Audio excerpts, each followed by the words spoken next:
Hey guys, it's me again, Phoebe. Today I'm going to tell you what I thought about The Shadow Girl by John Larkin, a novel inspired by a true story. The girl whose name you don't know throughout the entire book, so I just refer to her as the Shadow Girl. The story follows how and why she became homeless and all the obstacles she had to pass on that way to get to a good place again. It is written by John Larkin, who is an author based in Sydney. He works with my dad, and this is my first ever signed book. Do you know how excited I was for this? So excited! And he wrote to me, "To my dearest Phoebe, I hope you enjoy The Shadow Girl. With thanks and respect, cheers, John Larkin." I got that in 2012. Originally when I got it, I read it and I only got to page 258 because it was so long ago I can't remember why I stopped reading it. But when I started up this YouTube channel, this booktube channel, I decided to reread it all the way through and do a review on it. This book was given to me by John Larkin, and I've since reread it, clearly that's why I'm doing a review, and I've, as you can see, got a bunch of little post-its on things that happened in it that were like big. If I had to describe this book in one word, it would be haunting.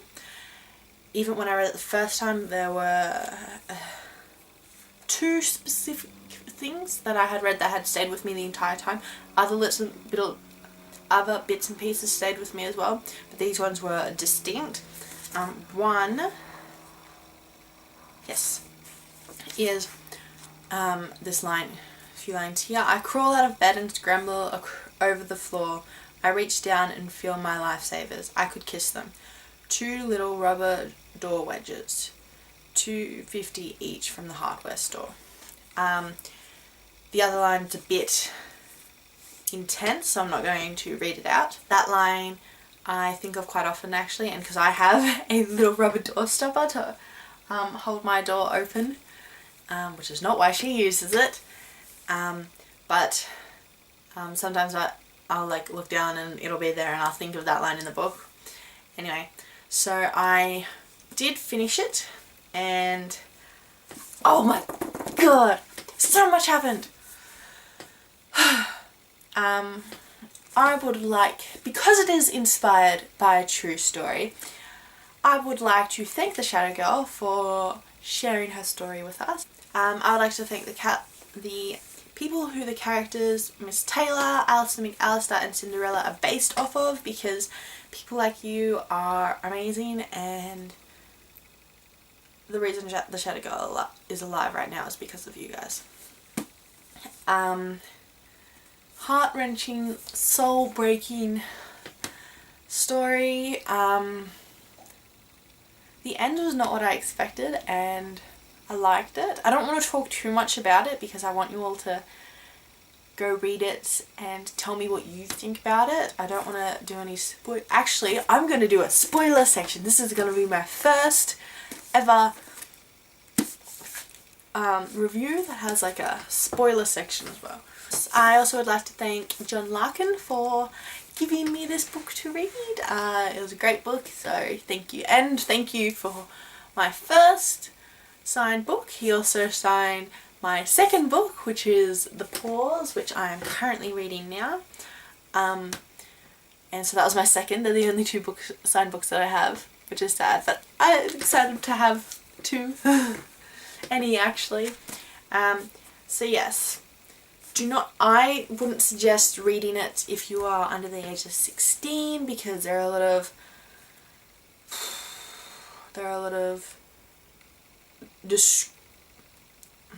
events that happen that they're very descriptive and everything, and I just don't think it's a book to be reading under the age of 16.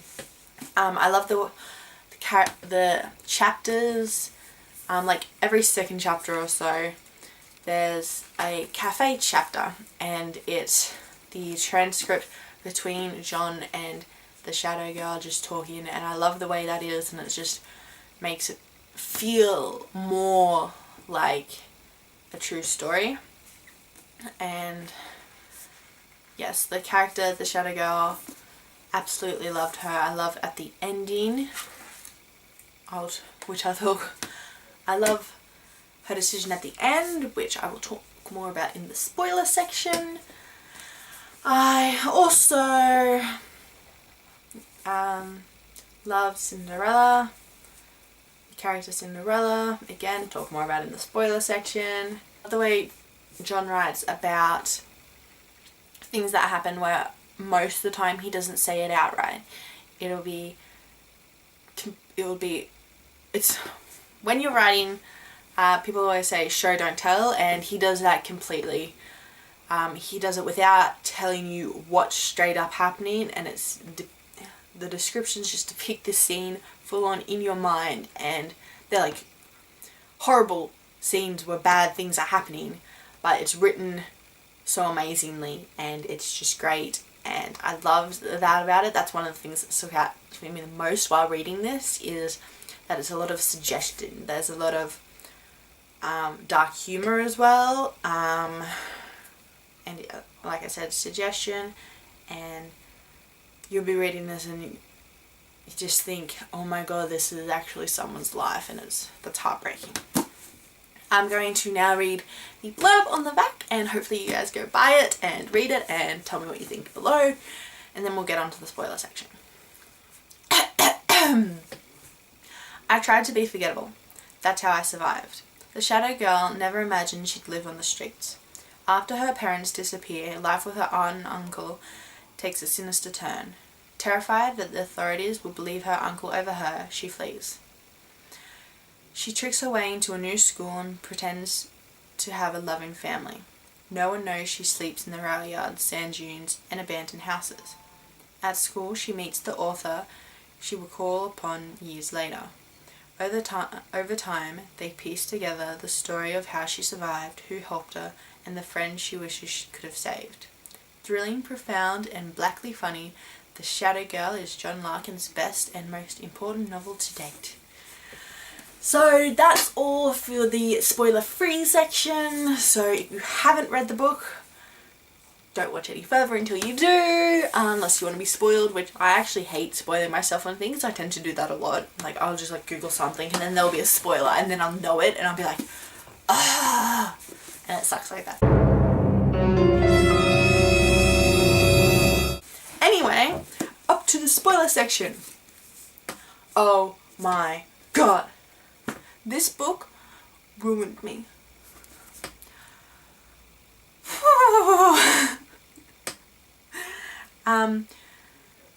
Cinderella? Heartbreaking. There's a line in here where the Shadow Girl, it's in one of the cafe episodes, so it's just this transcript, and the Shadow Girl is talking about the fortune teller, and she says how the fortune teller didn't foresee what happened, she caused it.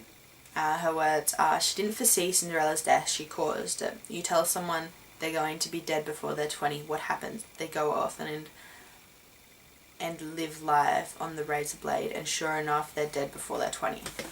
Which I believed a lot in throughout this, after we're told that the fortune teller did tell Cinderella that she wouldn't make it to 20. And that's the life that Cinderella leaves. She leads this life where she's doing drugs, she's drinking alcohol, she's bulimic, she's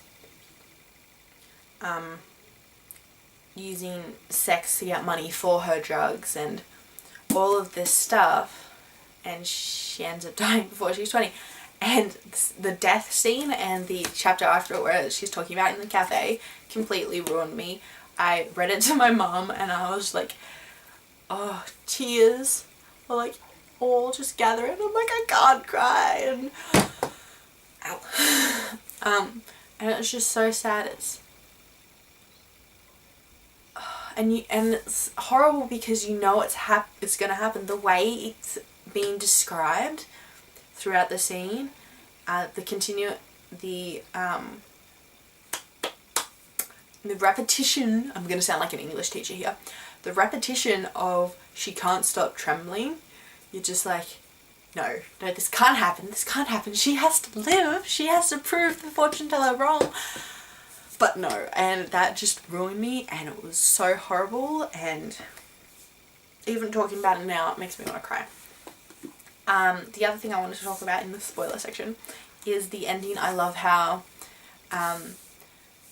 first of all, the Shadow Girl gets to say the end on the transcript, but I also love how she ends up coming back, because she wanted to be honest and truthful about exactly what happened.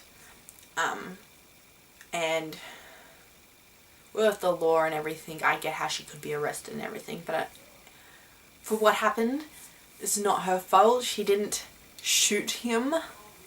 I love that she went back for her aunt, and tried to save her and let her live the life that she wanted with her boyfriend, lover, whatever. I love that she wanted to do that, and then she goes home and it's just a flashback of what happened to her dad, and it's just so horrible, and it's ridiculous. Her life, but she didn't shoot him. I get how in like the law side of it, it would be the whole, oh yeah, she talked him into it, but he deserved it, and we shouldn't, that doesn't happen in the law, but yeah. So I'm happy that, sounds really bad, I'm happy that he's dead, because then the Shadow Girl can live a proper good life, and I love that Miss Taylor adopted her, and it's like, it is like Matilda, which is one of her favourite books, and it's just great. I love the ending. It was a great ending to a horribly traumatic story. I do hope that the Shadow Girl's out there doing medical stuff and helping people, because that was her dream, and I hope she gets that, and I hope she travels the world and is doing amazing things. I was going to talk about her parents. Oh my god. How she walks down and she sees her dad with, what was it? It was something sticking out of him. I can't remember what it was. But she describes it as tomato sauce. That is horrible. Hang on. I think I've got it. I marked a bunch of pages up. Yeah, something sticking out of his neck and he's covered in tomato sauce or red cordial. She's too young to comprehend that it's blood and that her mum has done what she has done. And now he's dying. But that's a horrible scene and no one should have to walk into something like that. And he was a douche. But then I marked all of them. I love that I marked them because now I can find them easier. And then when she realizes that all of their money and everything isn't buried in the forest, and that it's her parents buried in the forest, and that she was going to be there with them at one stage, just that whole scene is so awful. When I was reading it, it's just, I don't know how to describe it.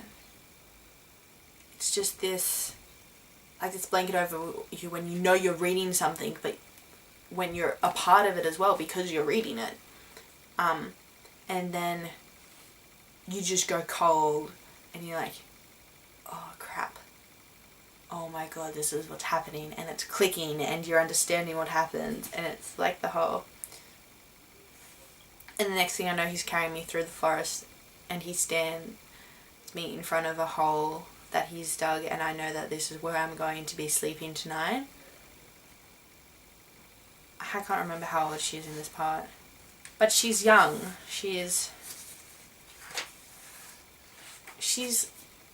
too young to be, not, It's just heartbreaking and disturbing, and this is someone's actual life. He put something against the back of my head, it feels cold.